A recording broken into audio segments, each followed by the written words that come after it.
Carbon monoxide is an odorless, poisonous, and toxic gas. It is also known as the silent killer because you can't see, smell, or taste it, but it can ultimately kill you.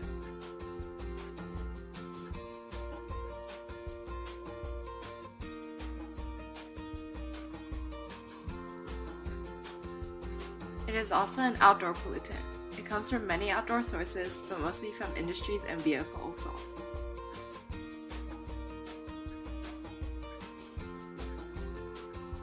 Carbon monoxide is an example of a primary pollutant because it's a pollutant emitted directly from a single source.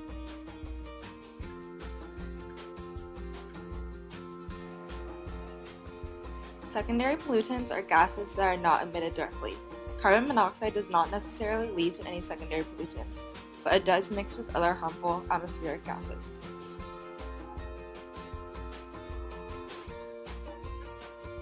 This is a picture of a carbon monoxide molecule. It consists of one carbon atom covalently bonded with the oxygen atom. Carbon monoxide is made by the reaction of natural gas with oxygen in the presence of a catalyst or by passing air through a bed of coal.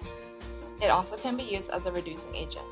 It can convert the oxide of a metal into a pure metal. When the carbon monoxide is processed over iron oxides, the oxides will transform to a metallic iron.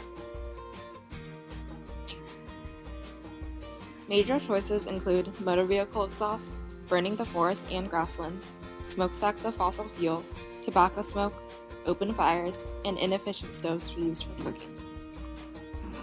This is a map showing the carbon monoxide emission levels in tons per square mile.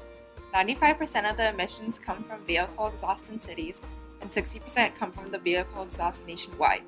The rest come from industrial processes. The best way to avoid carbon monoxide leakage or poisoning is to install a battery-powered detector that can immediately detect the presence of carbon monoxide. There are also ways to prevent leakage, and that is by not using portable flameless heaters and having your heating system checked regularly by a technician. There are no effective ways to clean up a carbon monoxide leakage because it is in the air and it takes time to disperse. And one of the ways to help with that is opening up the windows, but the best way is to call authorities because they know how to handle the situation appropriately. The NAAQS is administered by the EPA, and that specifies the maximum amount for carbon monoxide to be present in the outdoor air. 26 states require a carbon monoxide detector in homes, and also 6 states require a carbon monoxide detector in schools. Carbon monoxide is very damaging to the health because it prevents the blood system from effectively carrying the oxygen throughout the body, and carbon monoxide poisoning occurs when someone breathes too much carbon monoxide. These are some of the symptoms of carbon monoxide poisoning. A long-term exposure of carbon monoxide can lead to serious effects, whether it's just a small dosage over a period of time or one mass exposure, and it can cause various symptoms like amnesia, lack of personality, and behavioral effects and loss of muscle control.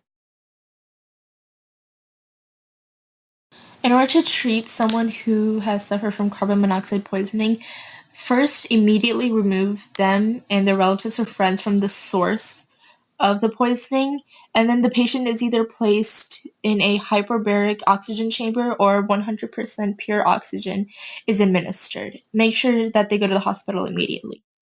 A hyperbaric oxygen chamber administers 100% pure oxygen in a controlled environment with the right amount of atmospheric pressure. Carbon monoxide has a huge health impact, but it does not have that big of an impact on the environment because it is a weak greenhouse gas, so it doesn't have an effect on the global level, but on an emission level, it can react with other pollutants to cause a harmful ground level of ozone.